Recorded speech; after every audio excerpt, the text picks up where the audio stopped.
Okay. Hey, welcome to the show, guys. Tonight, got some special guests that are going to be coming in. Wes Looney from Ground Swat Game Calls. He should be here in a little bit. He's going to show some of his calls and some of the other things that he does. Also, going to have, hopefully, that God willing, the river don't rise, going to have Chris Seaton from OArk Outdoors. Really good friend of mine. Went hunting with him last year. Had a really good time. But while I'm waiting on them to click in, just let you know, got to get through some housekeeping. So, In the Blind is brought to you by Salt Creek Custom Ammo. Listen, guys, we spent a lot of money on all of our gear. Why skimp on really great customized ammo in all gauges from 410 all the way up to a 10 gauge. And if you've got the holes, he'll probably do an 8 for you. Anyway, give Keith G a call at Salt Creek Custom Ammunition. Let him know I sent you. Also, True Lock choke tubes. Listen, I've been dealing with Scott True Lock for a little over a year now, and I absolutely love his choke tubes. They hold a really good pattern. Everything that I shoot as far as choke tubes, I don't worry about the waterfowl stuff. What I worry about is it a cylinder, improved cylinder? Is it modified? That's just me. I'm old school that way. Also, Biscuit Built 3D. Listen, Biscuit Built 3D, the company is a 3D company. They make some awesome tree straps. I got one. If you go back into the videos, you'll see me using their tree straps. He also has a DIY kit for a motion decoy. Anyway, I see Chris down here in the bottom, but he stepped away from his desk. I'm going to wait till he gets back. Bentley, how's it going, buddy? Rick, how you doing? Again, we're just waiting on Chris to get seated back down in his chair. He's waving at me. So without further ado, we're going to bring on Chris, and I am waiting on Wes. There's Chris right there. How's it going, everybody? Y'all give me a second. I wasn't prepared. You never are. Somebody had to call on and tell me that they're going live in 2 minutes and 33 seconds. Exactly. I told you. All right. All right. We're waiting on Wes. Everybody, this is Chris Seaton, OArk Outdoors. How y'all doing? Chris is a good friend of mine. We got the chance last year to go duck hunting. This year, actually. Huh? This year, last season. This year, last season. That's right. Yeah. And, we had a really good time for the couple of days that we were able to hunt. We won't get into all that right now. We may wait for later for all that debacle. But we had a really good time. Chris is a good fellow. Chris, how you doing today? Man, I'm tired. But just got off work a couple hours ago. All right. Hey, Wes, in the top, there's a link at the first comment in the chat room. You'll see a link under my name. If you see it, click it.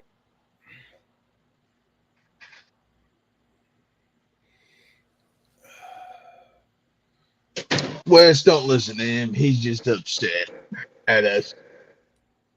I'm not upset at Wes. I'm upset with you. And we'll get into that a little bit later. Well, opportunity struck. You out. It struck me out. Randy, how you doing, buddy?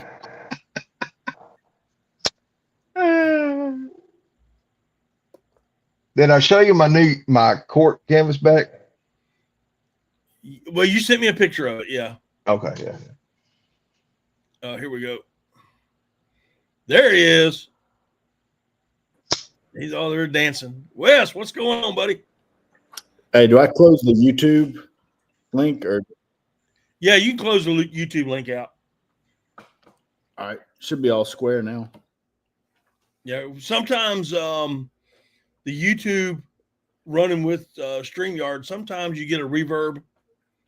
It gets kind of goofy. Everybody here in the chat, this is Wes Looney, good friend of mine. He's also a call maker here in South Carolina. And I think Chris just went dark. Where'd Chris go? There he is. Sorry, it wanted me to do something, and now it's all weird. Oh well. I don't know. Hang on a second. It asked me to enter StreamYard, and I thought I was already in it. So okay. Let's see here. We'll start with Wes. How you doing, buddy? Man, I'm doing good. Enjoying this weather. Looks like rain's probably going to blow in here in a minute, but for right now, we are dry and good to go. I got you. Yeah, it threatened to rain this morning, and then I know it rained last night, and then it just stopped. And then they were calling for thunderstorms all day, but it's been sunny, so it's been really nice out here. Yeah, but South Carolina for you. Give it 30 minutes, and it'll change. Hey, yeah, that's exactly right. Wes, just so I know a little bit about you. We have not physically met, which I hope to rectify very, very soon. But tell the chat and everybody about your company and what all that you do. Yeah, so based out of South Carolina, been at it since 2020. So I guess coming up on 5 years in December. I turn duck, goose, and wood duck calls and a couple deer calls every now and again. And then recently got into decoy carving and pretty much anything dealing with waterfowl I do. So if I can get this, paracord lanyards for calls, kind of, if you can think it up, I can either figure it out or we can make it happen. Right. Let's see here. I'm going to try to do something. Nope, that didn't work. I was trying to make you bigger, and I can't figure out how to do it. Anyway, now you don't have a website. You go off of Facebook. That's correct? Yeah. Yep. It's all Facebook. And that is going to be ground SWAT game calls on Facebook. Yep. I'll pull up the exact name. That way I don't want to give anybody bad information. It's going to be ground SWAT game calls and canvas decoys. Okay. Rick, did you hear that? There was one of the guys in the comments was asking. Let's see here. Give me a minute. I'm typing it.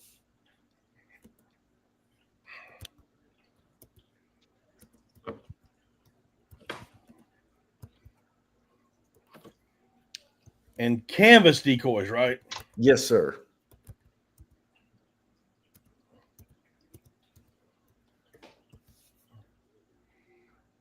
I got this newfangled MacBook, and I'm still learning the keyboard on it.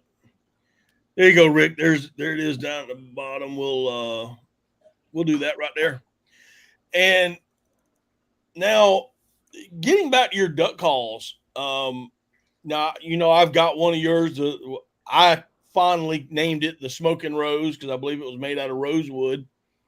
And I absolutely love it. But show everybody some of your calls that you got, your mallard calls first. And so this was on my lanyard all year. This was my mallard call.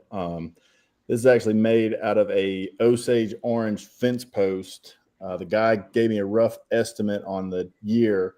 He said it was in the ground for probably 100 years. So that's why it's as dark as it is. We didn't get too many mallards this year, but we were pretty brutal on the blackjacks with it. They'll come into just about anything. So I don't want to take too much credit, but if if I didn't have a kid trying to go to sleep right now, I'd wail on it. But I got you. and then this was one of my wood duck calls this year. This is a cast acrylic with a burl. This is my louder wood duck call. Now that is a reed wood duck call too, right? Yes, sir. Yeah. And then I call this is my Scout. It makes the highest pitch wood duck that I could possibly make. And if you've ever heard a wood duck hen land, you know just how high pitched those are. So if there's nothing going, that's typically what I'll do just to make a little bit of noise. That and kick water, pull a jerk string. Now show me that last one again. And is that a reeded call or a press metal? This is a press metal. Okay.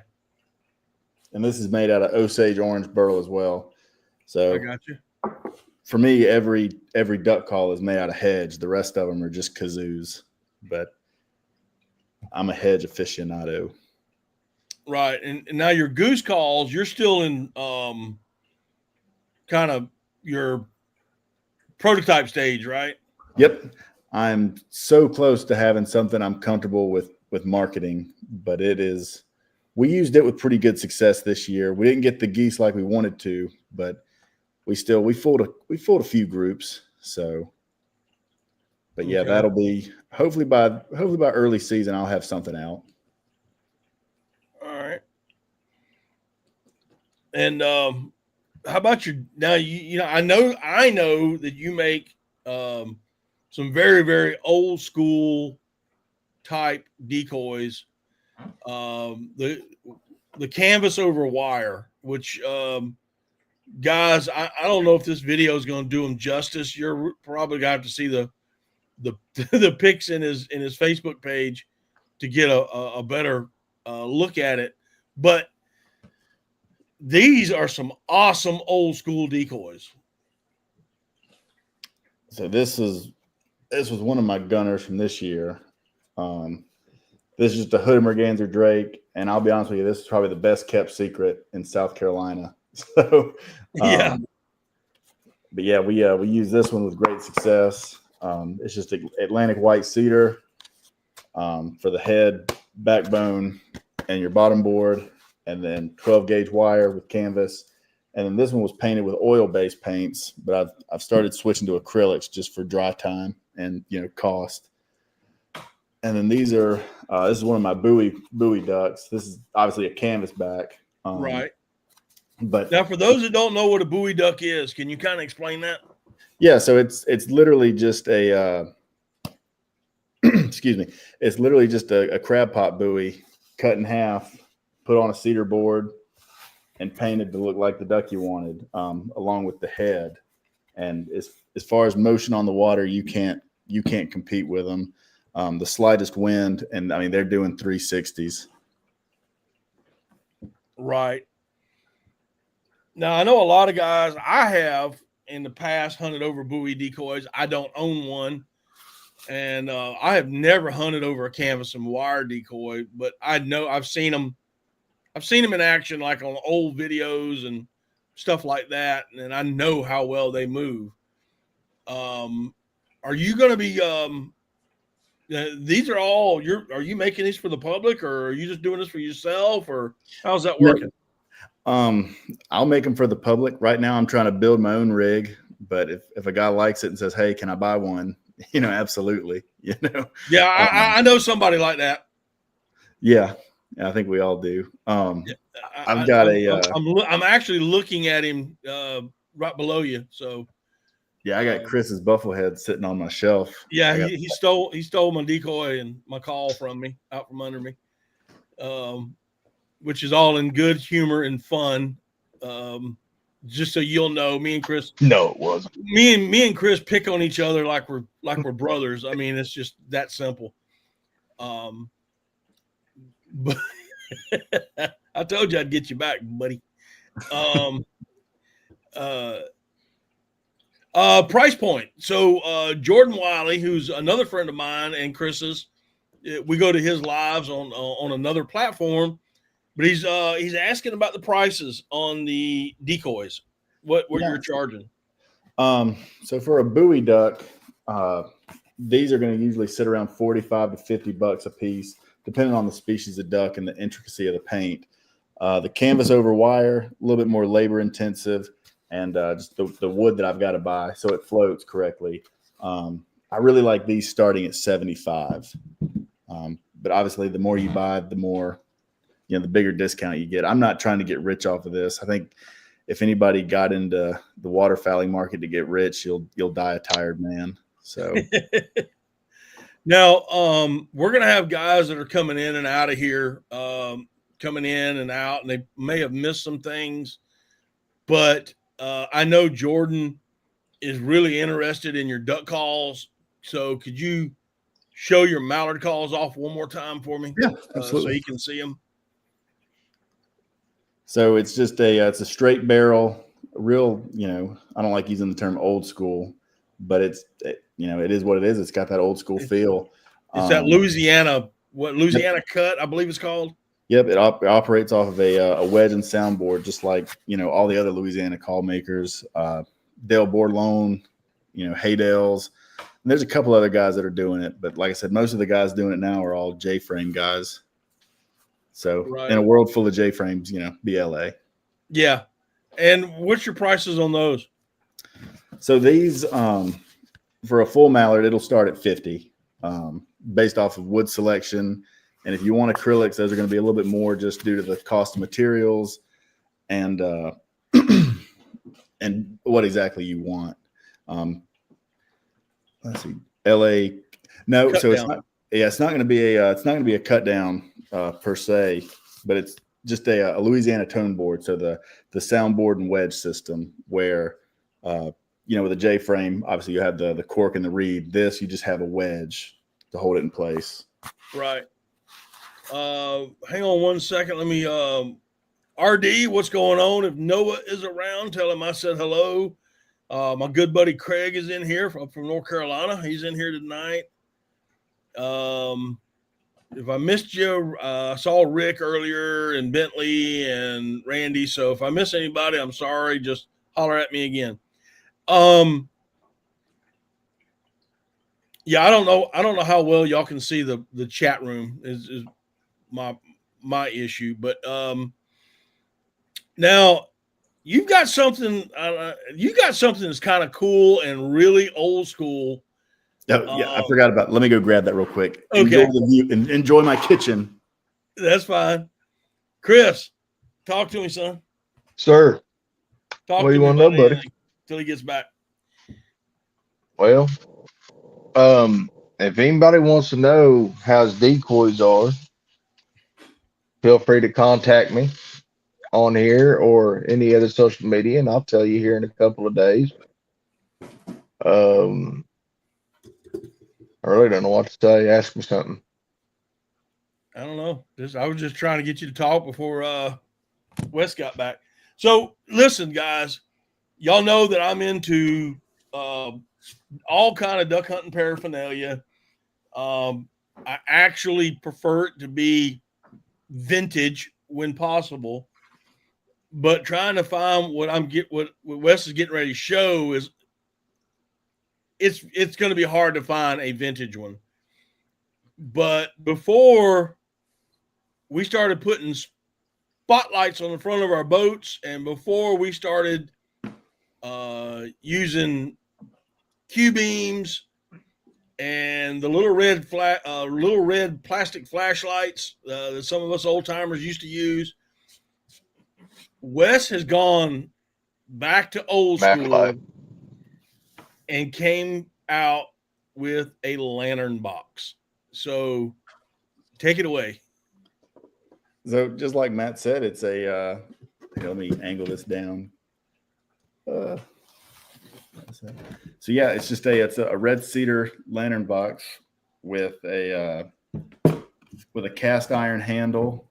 I mean, it's made the same way that they were used back in the day. The only thing it doesn't have is a car headlamp in the back to shroud the light out. But sometimes they didn't have that, and they had to make do with what they had. So right. Yeah, I used this for the first time this year, and it was a whole different experience paddling in and paddling out with it. That yeah, I've already told you that I want one. Well, I think I'm gonna make Chris one first. Well, I gotta make you one. I'm gonna sell it to Chris. Oh, you make mine and then sell it to Chris. I got you. Well, with friends like you, I don't know what to do with myself. So here's the story, guys. All right, so here's the story. Wes has this beautiful, absolutely beautiful garnet and black duck call that he made acrylic. And I'm trying to figure that out. There it is right there. I'm trying to figure that out, RD. I can't figure out how to make him bigger.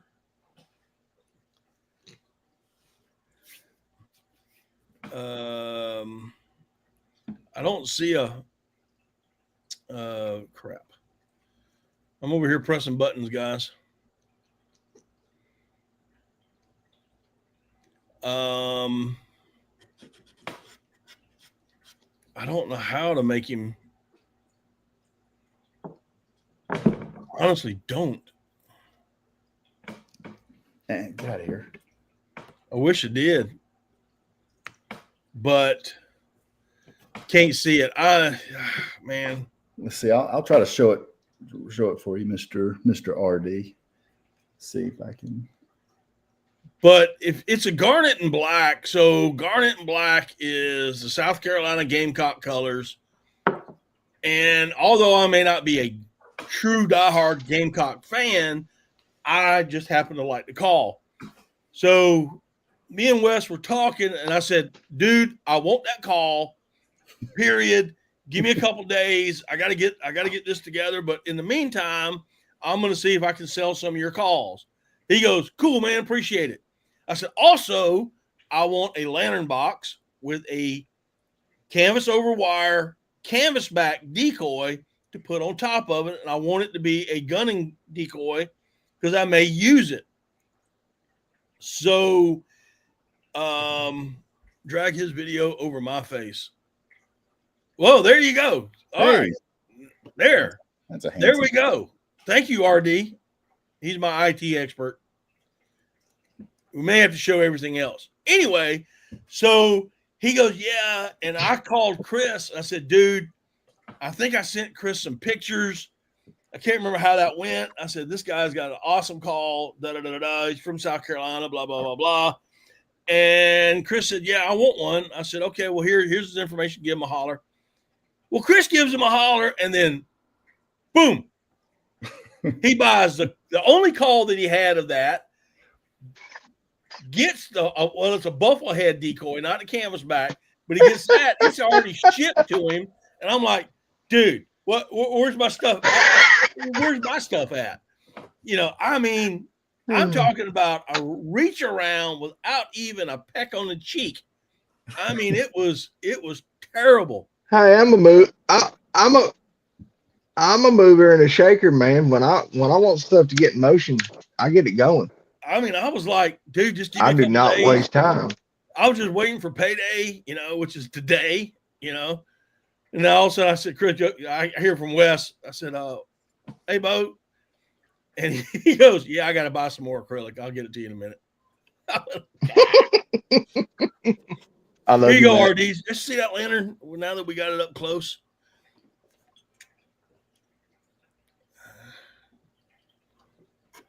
It's nice. That is really nice. How much for that? So I haven't even set a price point on these because I try to use as, I'm going to say as cheap as I can, but different materials to try not to have such a production of them, try to keep it in the same spirit that those guys had it, and that's the only reason why canvas over wire decoys were so popular in the Carolinas is because we didn't have good carving wood. So, lack of better words, I guess rednecks have been around for quite some time.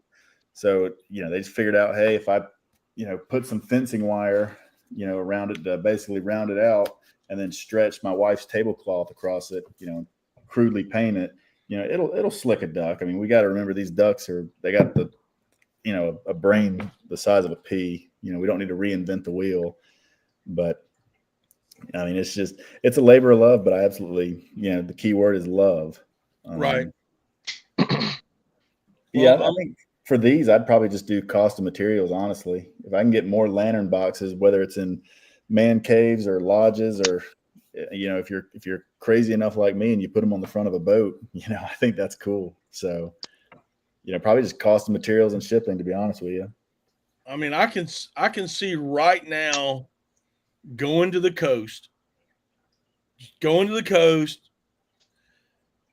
getting an old school boat, old school lantern box, cork, wood, canvas over wire, buoy decoys, and going out and hunting the marsh. I can and shooting either a single barreled gun, a single shot, or an old A5 or a Model 12, something of that vintage era. I can see it now, dude. I just think it'd just be a cool hunt. Wearing brown clothes, brown duck's back, some old wooden calls. Oh yeah. You just don't. I don't know. I think I shared a post one time that said life's too short to use store-bought decoys. So that's where I'm at right now. Yeah. And I've got 9 dozen of them in my shed. I mean, I got 2 dozen corks and woods behind me, but I never use them because they're just so dang heavy. Oh yeah. And I mean, that's the good thing about these buoy decoys. I mean, they were designed to float. I mean, if you get a guy that shoots into them, I mean, they could pump 6 shots into them and they're still going to float. You don't have to worry about them sinking. Right. I think it'd be kind of cool to get, I wouldn't do it on purpose, but if you happen to spray one of the canvas birds, I think that'd be pretty cool to put on a shelf. Oh, yeah. But like that's not your green light to do it. So no. I don't care how. Not when I'm hunting over your spread. Nope, ain't gonna happen. I don't know, some big fat black ducks that come in. If their feet are touching water, yeah. All right, I'll buy those 5 from you. Hey, if you don't shoot them, I will. So. Exactly. It's like Denzel Washington said. He was like, "I'm from around the way. I'm leaving with something." So, how long have you been doing this again, Wes? As far as the calls and all of this. So calls I've been doing since 2020. Decoy's been doing it for about a year. But I got my start in the waterfowl world as far as selling stuff in 2013 when I started making lanyards. That was a huge push on Facebook. I think one of the only guys doing it was I think Chris at Duck Whacker Lanyards. Right. Chris Bradley at Mallard Smacker Lanyards. Mallard Smacker. I mean, and his lead time was like, I mean, you would place an order, and if you got it by next duck season, I mean, you were considered pretty lucky. So I was like, shoot, I'm just gonna have to figure out how to do that, and maybe.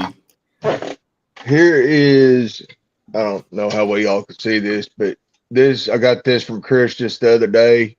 My all lanyard, and here's a duck tote from him. Yeah, I love that style of tote. You clip it to a backpack and you're good to go. Yes. I also have his 3-in-1 excuse me, shotgun sling. Okay. That has a bunch of clips on it. And if you're hunting flooded timber like you do in Arkansas and swamps in South Carolina or wherever else, you can take that off and, hang it on your tree strap right there and be ready to go in case they drop in. I love it, man. Everything I've got, my daughter has one from him. A call lanyard. I think I have.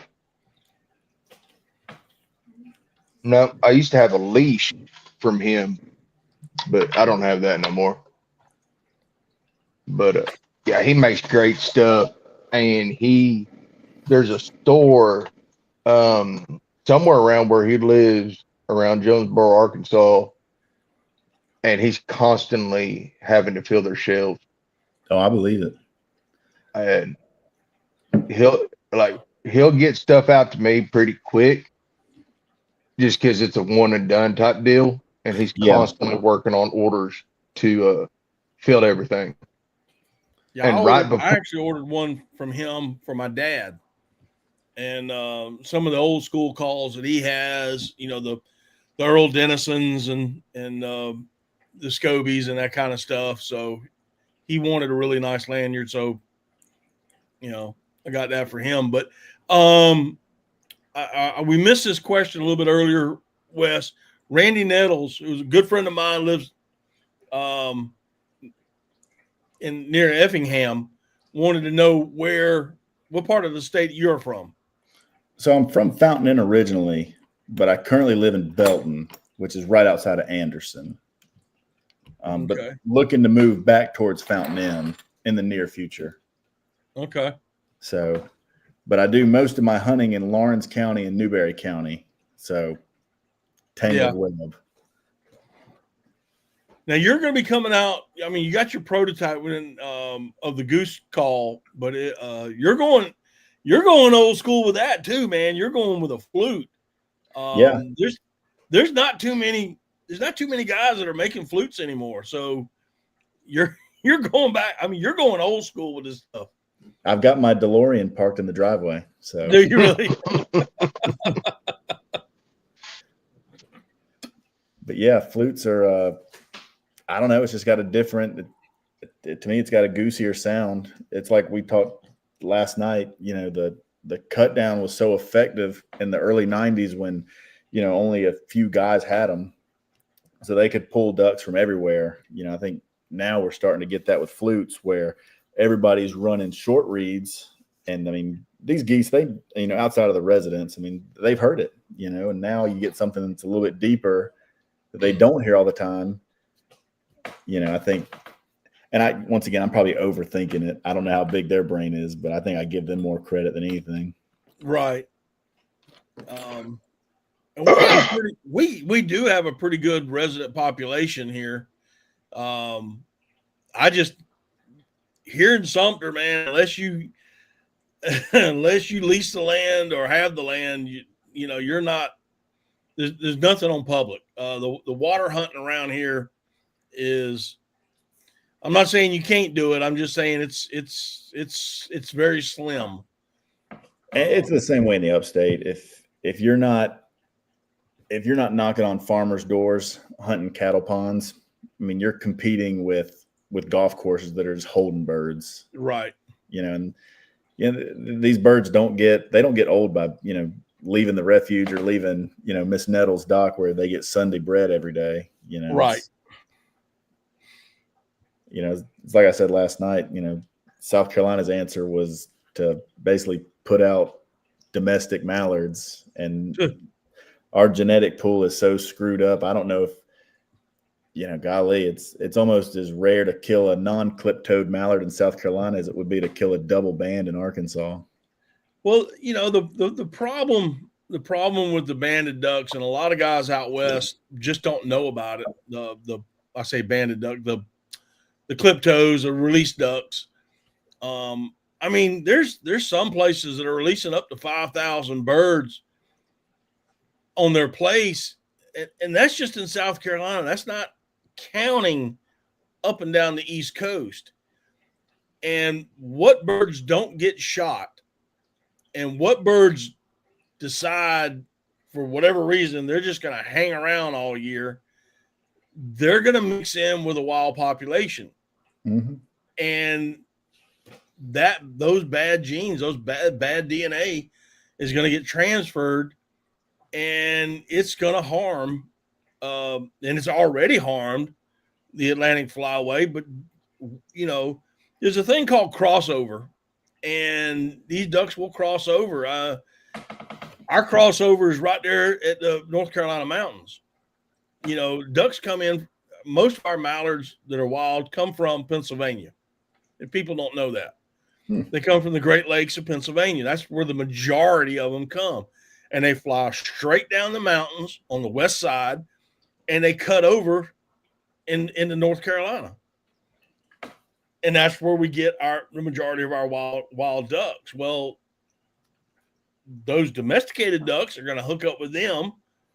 They're going to hop the mountain, and they're going to go back up. And then you've got ducks that are going to leave the Great Lakes region and head west, and then head south. So it's a it's a messed up thing, dude. I mean, it's good in theory. Like I get it. Everybody wants to kill mallards, but I mean, there's a right and a wrong way to do it, and I think they screwed the pooch on it. Well, it's kind of like COVID. Yeah. You know, there were people pushing it. You got to do it. Got to do it. Got to do it. And people were mindlessly going into it. You know, they've been releasing ducks in the United States for a very, very long time. I'm not talking about since the 80s. I'm talking about before then. They have released game farm mallards. And like you have, I don't know if they're still in existence now, but I remember as a kid reading Grits Gresham duck hunting in New York, in the upstate of New York, at tower blinds. And basically, they would get a crate of game farm ducks, climb up the tower, and somebody, and then sling a duck out. Usually came out butt first before it caught itself, and then ride it up, and they would just shoot them. It's called tower shoots. But he was writing about that in the 50s. I can't imagine. I mean, that had to have been going on for years and years and years prior to that. So, you know. I mean, it doesn't make any sense. I mean, to me anyway. I know there's a lot of clubs that'll do that with quail and pheasants and stuff, but you know, to do it with ducks is kind of, I think you do more harm than good. Chris is over there playing something. I'm sitting here listening. Well, speaking yeah, you got Mossy Pond down in Georgia. Yeah, You go out there, you can kill a limit, and they'll throw the ducks from 100 yards behind you. And wham, bam, thank you, ma'am. You're done. Yeah, I'd heard there's, I think Skeeter Branch. It's right on the border. I'd heard rumors that they have their ducks trained. Basically, when it's feeding time, they'll do a feed chuckle on a call, and they come right to it. So they said pretty much just group after group after group. And it's just, I don't know. I mean, they've conditioned them. Yeah, looks good on social media, I guess, and unfortunately, that's probably more than half of why people are out there. Yeah, when you go there and looks like you're in flooded timber somewhere, and there's 400 mallards and only mallards, and you're taking your photographs and filming your little clips. Oh man, everybody thinks he's on the X. Nah, you're just at Mossy Pond. Yeah. I mean, it's old Skeeter Pond. Yeah, it's not hunting. You know, those European shoots like he was talking about, I've done them for pheasant, never for ducks. I could care less to do it for duck. But, you know, an hour north of me here in Baxter Springs, there's a place. It's called Show Me Birds. I've been to it. Not going to say I haven't. And they farm raise quail and pheasant and go put them out. And they put them out in the same place every time. You don't even need an upland bird dog that is trained to find these. I mean, their bird dogs know exactly where they're going to be every time. Yeah, we got a place like that in the upstate, the Clinton House. And right. Yeah, it's more for to condition your dog, but you know, if you don't specify, do not bury the birds. I mean, they'll hold them by the feet and dizzy them up, and they'll shove them up under some straw grass. I mean, you can't. I mean, God, you can drop kick it, and they won't get up. It's just like, good grief, Yep. When I went up there, and I'm not knocking the place, they do what they do. They actually run a very nice operation. They're very nice people, and it's fun. It really is. Um, but they had a German short hair and English setter and another. I don't remember what it was. But when that German short hair, they opened the kennel, it literally ran till it hit a spot. Stop, was on point. We wasn't even out, loaded up, and walking yet, and boom, here we go. And then, we went out there and we all had our little volley of fire. And when that was done, literally ran straight to another spot, stopped, went on point. It wasn't searching for birds anywhere. No. It didn't care. Now, the people, what you want to do if you go to a place like that is you want to get on the afternoon hunt. Because at Show Me Birds, whatever's left over from the morning hunt and it gets jumped up is yours for free.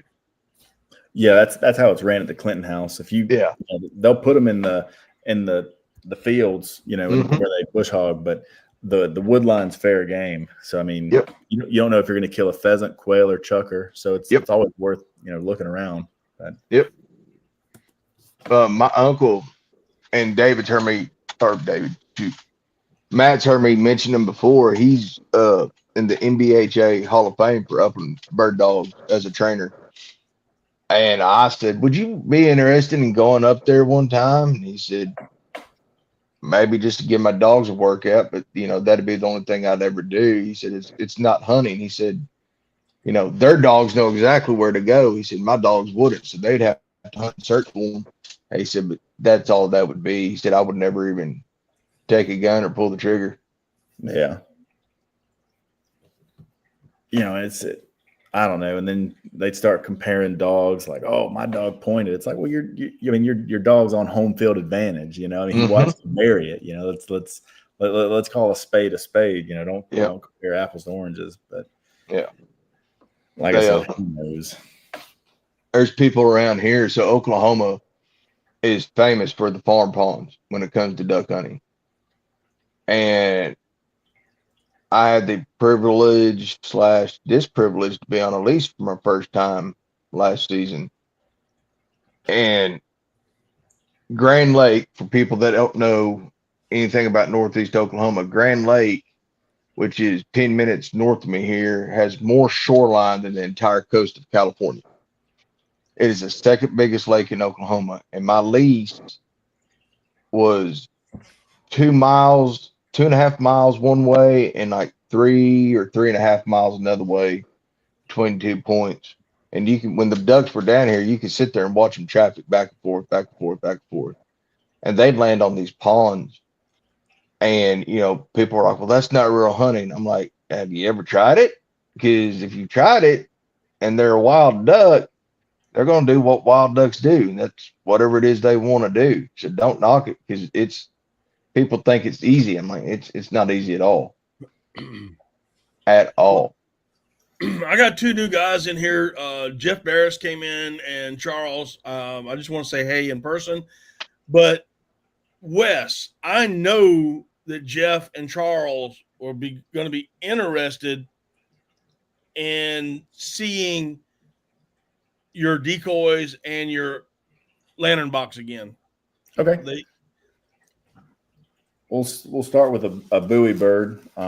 It's just a cut crab pot buoy, right in half, crudely painted. Mainly, these are going to be my divers. If I need a big spread, this is a lot quicker than my canvas over wire. These are foam heads, so super lightweight. You shoot them 10 times, they're always going to float because that's how crab pots were designed. My next style is canvas over wire. So it's an Atlantic white cedar body, head, and center line here. Galvanized fencing wire to give it the rounded shape, and then stretched with raw cotton canvas and painted to look like the species you're trying to attract or decoy. So that's what I personally gun over. And then this is a new venture. This is a cedar lantern box with a cast iron handle, and it's just a regular old oil lantern. And you know, I think I'm going to start making these because I've had a lot of interest in them. So Well, I want one. Okay, don't sell it to Chris. I want one. I've already got his Cash App. I'll give him the money here in a minute and beat you to it, buddy. I might as well just go ahead and list this one if that'll ruffle Matt's feathers. Oh man, y'all are killing me.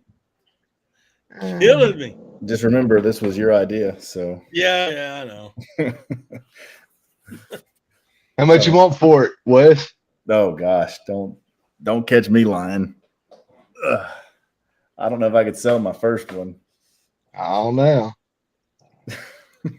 Of course you could. Of course you could. Oh man. Charles says, all very nice. He likes the foam decoys and box.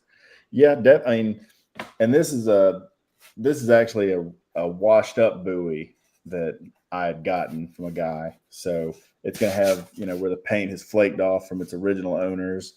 You know, if you want a brand new one, I've got those in the shop as well. But yeah, I definitely, and all kidding aside, I definitely want a box. Okay. I definitely want canvas over wire, preferably a canvas back. Yeah. I wouldn't mind having a crab pot buoy, preferably a canvas back. Just because of what I'm gonna display this stuff, but the way I want to do it is, you know, I think it's gonna be kind of cool. And I definitely want my daggum duck call. That was just a pretty call, dude. I appreciate it. I hope I get that tomorrow. I can't wait. Can you do a blackjack? Got it in his hand, dude. He hadn't even shipped it yet. Can I do a blackjack decoy? Yeah. Oh, absolutely. I want one. You're the second person other than Phil Robertson who I've heard call ringnecks blackjacks. Yeah. Oh yeah. I'm from South Arkansas, so yeah. Kind of comes with the territory. You know, it's funny. You tell people you got into a mess of jacks, and they're like, "Oh, yeah, that's great." Yeah. Randy wants to know, Wes, you can have a live auction tonight on the light. There you go. That wouldn't be bad. I got bills coming up anyway. That would be cool to do like a live raffle on some stuff. Anti, what's going on, brother? Yeah, it would be kind of cool. Yeah. I don't know if YouTube will allow that actually. Well, shoot, lantern box starting at 100. Oh, anybody? He's already started it. Hey, we'll get it going. We'll pay your rent this month for you, Wes. Hey, I'll stick around for that. Seriously, starting at $100. Somebody go. Oh man, Randy says I'll start it off at 20. See, I got a crab. Randy, this is one of a kind, handmade by the man himself. You're not going to find this craftsmanship outside of South Carolina. I think you missed putting a 0 on there. It's supposed to be 200 is what I think. I think so. Yeah. Charles, where's Wes located? Charles, he's in the upstate of South Carolina near Belton. Yes, is Charles local to the state of South Carolina, or is he out He's East Coast, North Carolina. Okay. I've met Charles, have not had the pleasure of hunting with him, but we've met on several occasions when I go up that way to hunt. We just haven't been able to get our dates right. I'd still like to go to the Outer Banks and duck hunt, especially near Currituck or however you pronounce it. Yeah, it'd be a little old school, go up there by the curtain blinds and whatnot. But Wes, seriously, if you could do me a blackjack, just whenever it's ready. You want a crab pot or a canvas Yeah. over wire? Crab pot, please. Okay, let me write that down. Oh, dang, he's writing your stuff down, but tries to go off mine by memory. I'm a repeat customer. So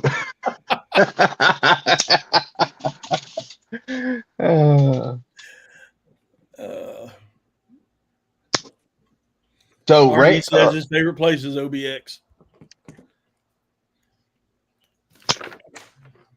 Speaking of OBX, have you been, Wes, or anybody in the chat have been to the museum at Corona?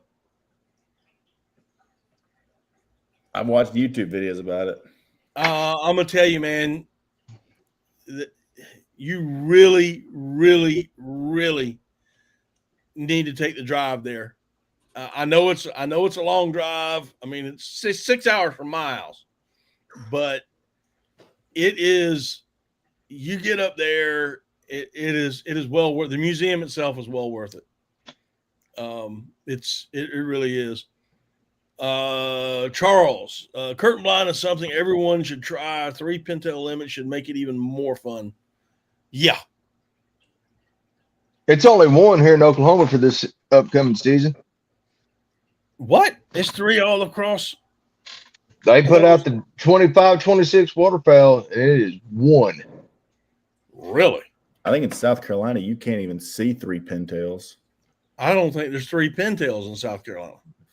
No, but it's like I tell everybody, everybody's got an uncle that, killed a pintail off Hartwell back in 94, but his pictures got burned when his wife got mad at him and torched his garage.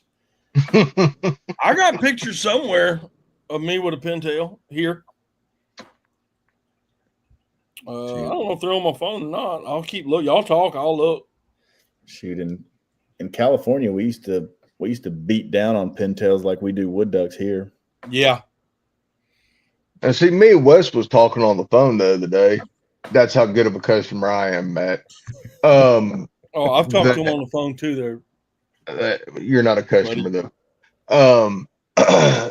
When he was in Camp Pendleton and everything, like one of the ducks I would love to get someday is just a stud cinnamon teal drake. Oh God, they used to smack them all the time. Oh yeah. Here, let me put this on big screen. And that's in South Carolina. Oh wow. And as you can tell, it wasn't that long ago. It was not that long ago. Yeah, he took a wrong turn going towards a rice field. Yep. My buddy killed a long tail. That's about between 4 and 6 years ago. Well, I lied. I showed Matt the picture. Yeah, 6 years ago, 2019. I used to have a bunch of duck pictures, but guys, it's been so dang long. What's that, Wes? I said I used to have a bunch of duck pictures, but it's been so long since I've taken one. Oh, there he is. Chris is back. But no, shoot, what was I gonna say? Yeah, I've got to get hot on working on my own rig. I'm hoping to have a couple coots, a few mallards, a couple new wood ducks, and then probably need to, work on a goose just for not necessarily to attract them, but just an attention grabber. Right. And you could take a canvas over wire a goose and actually set it down in the field. It'd be like a big shell. Be just like a big shell. But no, I think I'm hoping this year's better than last year. Like I said, we were pretty rough on the divers, but as far as puddle ducks go, I mean, it was it was not tremendous. I think last year was just a bad year for everybody in general. You had your good days, but I think overall it was just a bad year. And speaking of which, I'd like to hear what y'all think about this upcoming season. What are your any predictions? If we don't get a hurricane in September, if we can get a good acorn yield, and if my Japanese millet comes up, my place ought to be okay. Around here, we do good first split on public, and then usually right around New Year's, because everybody's trying to get that last deer in their freezer. So we'll pretty much have the ramps to ourselves. But right, if I can get double-digit wood ducks this year, I'll be happy. You know, that's my main bird that I like. You know, as far as table fare, that's why I'm doing it nowadays, just to provide a little sustenance. But yeah, if we can get, you know, if the weather cooperates, we can get a good push of geese down in September, have a good shoot on those. That'd be nice. But I mean, it's like anything else. We're not. I haven't seen any work done on the WMAs by anybody, so you can't. right. I mean, I don't know. And I know it's easy to armchair quarterback, but I don't know. You can't go in and kill the smart weed, which is, you know, a major food source, and then expect the ducks to hang around. You know, just, you know, that's just not what they'll do. They'll go find a new food source. I was very optimistic this in the beginning, as because of some early rains that we had gotten up north and for duck production. But now, Chris is back. But right now, I'm a little disturbed with half of Canada right now on fire again.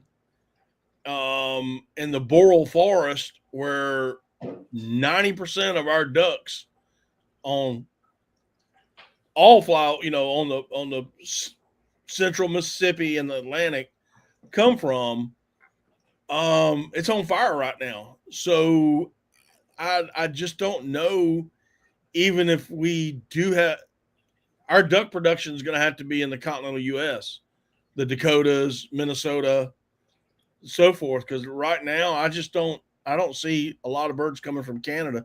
And there Chris went again. I've always heard that the farther you travel north to hunt ducks, you know, you're going to have to travel even farther to hunt them in a few years. Yeah. You've got to let those birds work down. Yeah, I'm not one of those guys that, you know, stay in your state. You know, I think everybody should travel, but you know, we can't all go to Canada in October and then expect to, you know, kill birds in November at our place. Right. But if they don't hunt them in October, they won't ever get a chance to hunt them because it's a hard freeze. Yeah. Jeff saying he gets to eat smoke every day. Thanks, Canada. Yeah. You know, and I'm also, you know, so my predictions right now, I still think we're going to have, as far as the continental U.S. is concerned, the Dakotas, Minnesota, and so forth. Hang on one second. He may have lost something. All right. Chris says his Wi-Fi is going out. He's going to have to eat. You guys are talking over and glitching out. It's his Wi-Fi. Thanks for having me on. Hope to do it again. Okay.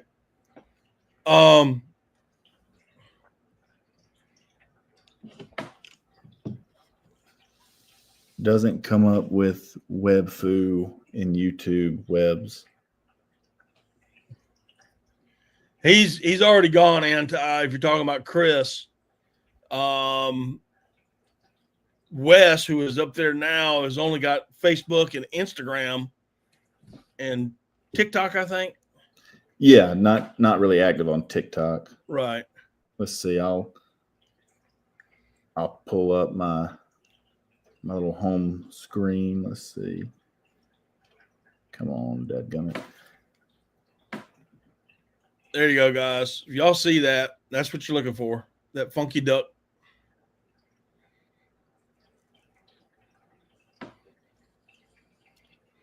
So right now, again, I think and even Charles, he's got a friend who was in Upper Michigan 2 weeks ago, and they still had snow on the ground. Oh, thanks, Anti. I missed it, buddy. Appreciate that. Anti is one of my monitors, so he drops a lot of stuff, and sometimes I see it, and sometimes I don't. Okay. All right. Wait. All right, Craig. Appreciate it, dude. Moderators, not monitor, but moderators. I think the continental U.S. duck production is going to be okay. The only thing in speaking of the southern states, we're going to have to see some very, very. We're going to have to see a good snow line. Forget that freeze line. If y'all are thinking freeze lines, forget freeze lines. It doesn't matter. It's the snow line, and you're going to need 6 to 8 inches of snow on the ground to move ducks. Because if they can't get to the feed, I mean, as long as they can get to the feed, ice is not going to bother them. It's the snow and the snow on the ground. So we need a good freeze with some ice on the ground and then snow on top of it. And about 6 inches of snow. And that'll push birds. If we get that, I think the southern states will have a great. I have no problem being a monitor lizard or eating one. All right, RD, take care, buddy.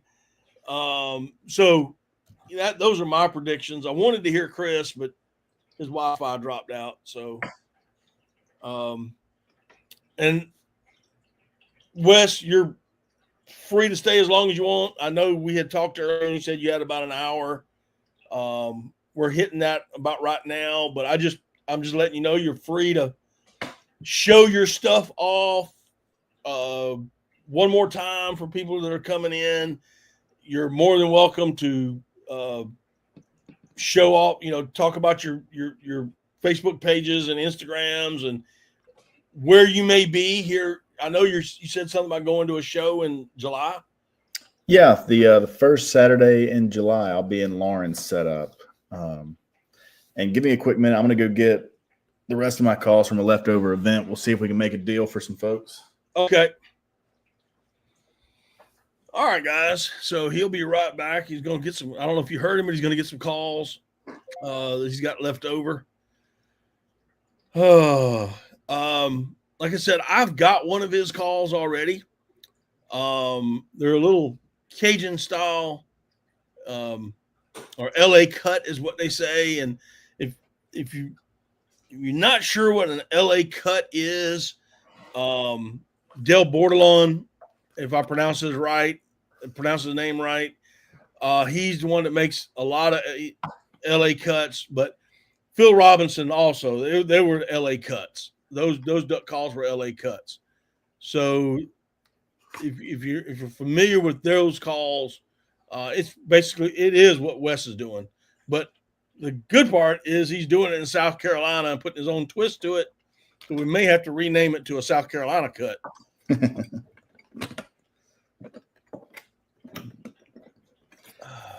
Speaking of cuts, I've got that on the bench pretty soon.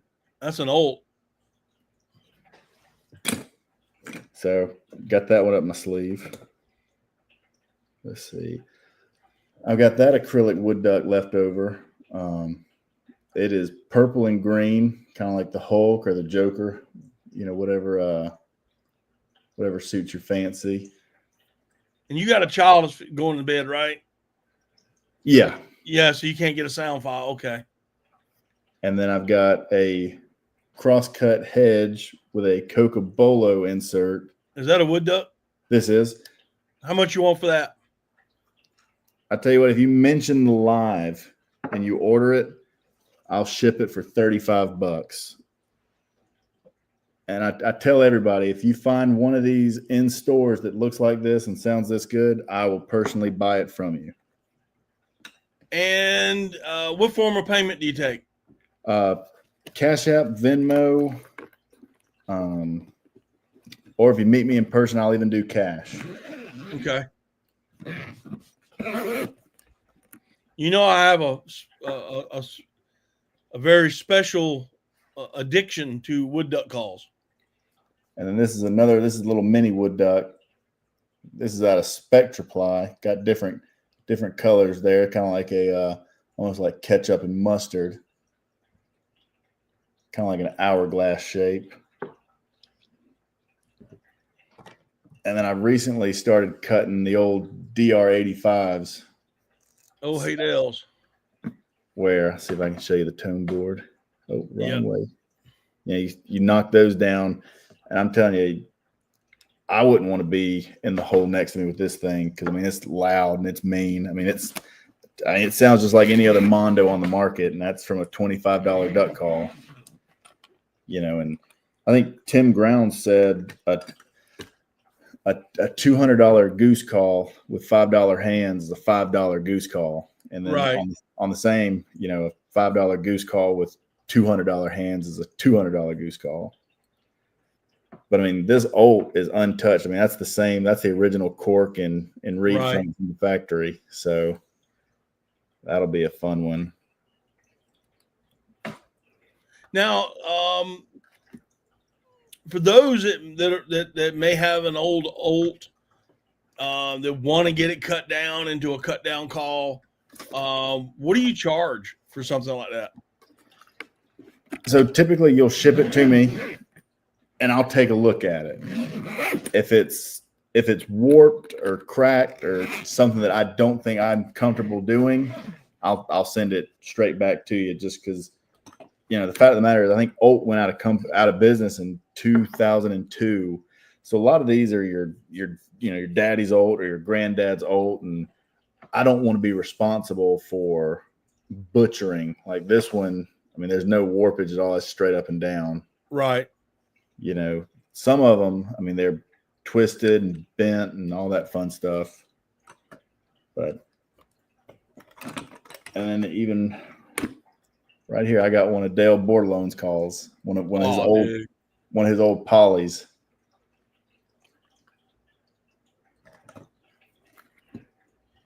That's my buddy. He doesn't know it yet, but I'm gonna go see him one day, and I'm gonna trade him a decoy. It's either gonna be a trade or it's gonna be an Indiana Jones swap when he's not looking. What you have any mallard calls that because you showed some wood duck calls? Hello, cat. Yeah, I'm a cat guy. So don't hold that against me. I won't. But no, this is the only mallard call I currently have. I've got everything set up, ready to turn. I've got one I'm making for a guy now. It was a custom order. But, you know, if you give me a heads up, I can turn one as soon as I get the materials in, usually a week's time frame from getting material to getting it shipped out. Okay. And then I think this was your mallard calls run your acrylics run what again? So for an acrylic, it's going to be about 75, depending on the brand acrylic. And your wooden calls? The wooden ones will start at 45 to 50, depending, you know, if it's, let's see, shoot. Just, I mean, this son of a gun. I wish we could get a sound file. I may have to, you know, if it's hedge, I can get that for a pretty good price. So I like to pass the savings on to everybody else. So those will usually be around the $45 to $50 range. Right. When you start moving into like your burls and cast acrylic, you know, obviously if I can't get that. Let me see that one again. I kind of like that. What's that? How much that? Oh, that's my personal one. Oh, shoot. Oh. But, you know, hey, it's like Chris said, everything's got a price. And then I got that done. I told the guy I wanted a duck head, and by golly, he gave me a coot. So Give you a coot. You got an old cooter finger. yeah. And then I'm gonna start something new for the summertime. If you purchase a call, I'll give you an option to add a neoprene sleeve, and these can be customized with your name, your logo, any saying that your heart can desire. Is only one color? Right now I got orange, but I am looking at doing Gracie. Damn you, Cat butt. Yeah. I hope y'all. I can't get a sound file on that one. Yeah. If you did, I'm gonna be worried about you, son. Yeah. Don't make sure you blow in the business in. I'm looking at trying to find camouflage. If I can find camouflage, that'll be. But this is great for off-season storage. Right. But and then lanyards will start around 30 to 35, depending on the hardware you like. Most of my drops are held with these lockable S clips, and I think these clips will hold up to 10 pounds, and I've never seen a duck call weigh 10 pounds, so it's not going anywhere. And then same thing at the bottom. I use a bigger one, and I keep my flute on the bottom, and then my duck calls around the top. Right. Okay. Is it? I'm just going to ask the chat room. We got about 7 people left in here. I'm just going to ask, has anybody got any questions for Wes? Anything that you saw that you want to see again? That you want to see a price tag on? Anything? Any questions? Hey, thank you, Jeff. Yeah. It's I was watching I was actually watching a podcast that you were on here recently with Riley. And for those who don't know that's Rilo's Quack Shack. He is a duck call maker, and he basically does podcasts with mostly duck call makers. I had the privilege to be on his podcast years ago as well. But Riley mentioned something the other day and on that podcast, and he actually mentioned it to me prior to the podcast, and I hold it kind of dear. And basically he said, 99.9% of the duck call makers in the state of South Carolina are some of the best in the country. And he asked me, he goes, why is that so? And my only answer was, well, we don't have a lot of ducks. So we got to have a great call to get what we got. And I firmly believe that with you, Wes. I think you make a great call. I got yours up here. I need to get it back to you.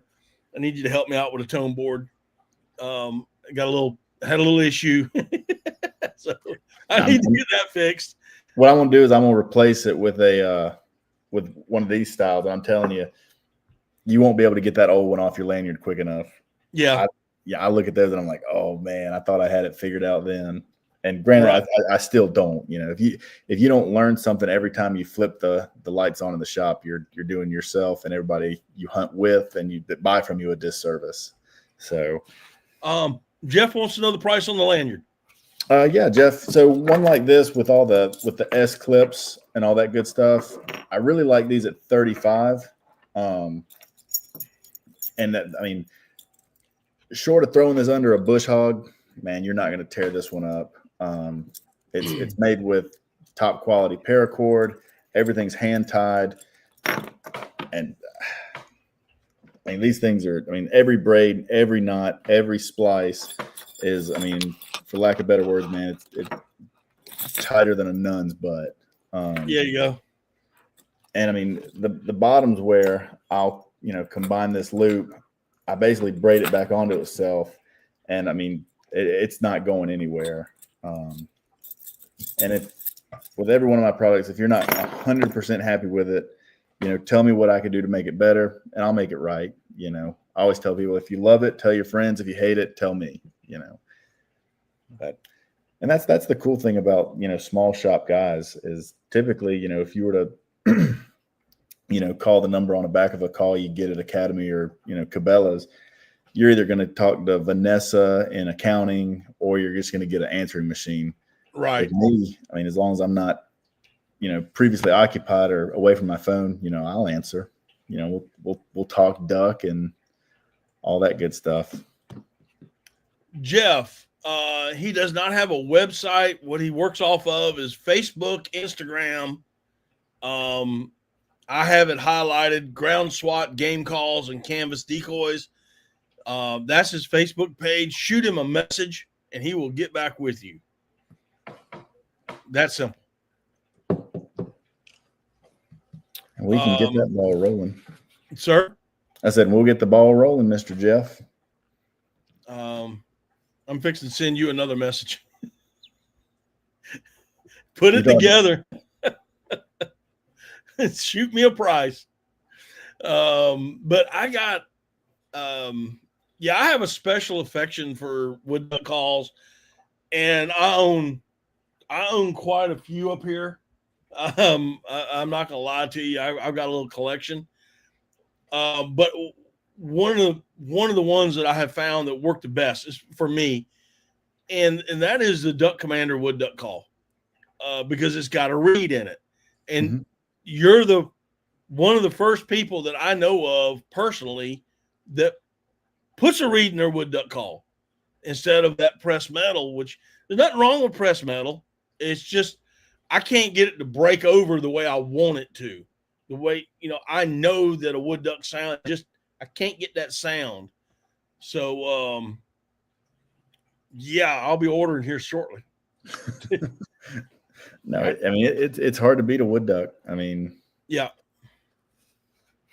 I don't, I know a lot of guys say you can't call them, and I don't know if I've ever had them circle, like a mallard would, but, if we can get them to land, 100 yards through the beaver swamp and we start kicking and squealing, I mean, they line up, and golly, those I have a video out there where I called in wood ducks with a wood duck call in a dry cornfield.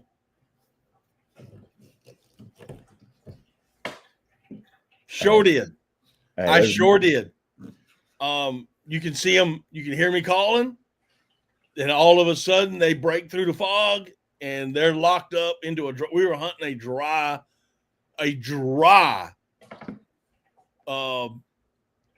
cornfield. What is it? Silage field. Okay. They had cut a certain amount of it already, and the other half was still a little too green from what I was told, and they didn't want to cut it because they was afraid it was going to mold. So they were letting it dry out some more. And that morning we shot wood ducks in the morning. We ran across to the X in the field from the edge of the standing corn to the middle of the field, jumped in goose blind in layouts, shot geese, got some lunch, came back and shot doves all in the same field. I've got the video. It's out there. Sure did. Sure did. It was absolutely. You move mine away from the Duck Commander. Why do you keep saying that, man? I don't understand. But yeah, you can call wood ducks. I always tell people it's like any other duck. And you know as well as I do, sometimes you can be perfect with a mallard call and they just won't do it. And sometimes you hit sour notes all day and they're locking up coming in. So, it's based on the duck and their mood at the time. I know they're pea-brained. I got that, but that's the only way I can explain it. and wood ducks are the same way. The first wood duck I ever called in was on the Cache River in Arkansas, and the guide looked at me and says, "You are never going to call a wood duck into the decoys." And I hit that wood duck call and spun that duck spun around. I mean, literally just choof, and just came right back. And I cracked down on it. And I said, I can't do what? You know, it was the very first wood duck I ever called in. And I said, yeah, it can be done. So I'm just saying, people say, oh, it's a gimmick. Da, da, da. You learn how to blow it, learn the sitting sounds, it will work. Not every time, but it will work. I mean, it's just like with pintails. I mean, I shot one in Arkansas. I mean, that duck didn't want to come in. But I mean, people say you can call those, and to me, they're more stubborn than wood ducks. You know, it's all about scouting. If you're where the ducks want to be, you just give them noises to take the attention off of you. You know, just make your spread look lifelike. You know, right. It's like anything else. You look at any video of wood ducks, and they're extremely vocal. You know, to me, it's a red flag if you've got 6 wood duck decoys out there and they're silent. You know, I mean, yeah. Oh, they're I think they're the most vocal duck, but a wood duck being the most vocal, and then a mallard being right behind it. That's in that order.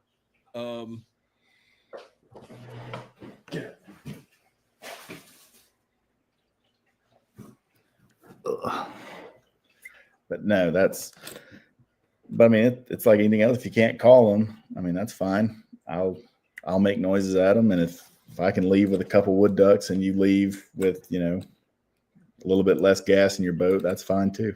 That's right. It don't hurt my feelings one bit. My opinion, they're the best eating duck out there anyway. So.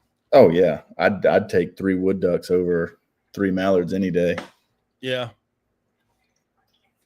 Unless those mallards are unless they're wild mallards and they're eating smartweed. Now, if they're eating smartweed, yeah, give me that mallard. Oh my gosh, the fat on that thing is unbelievable.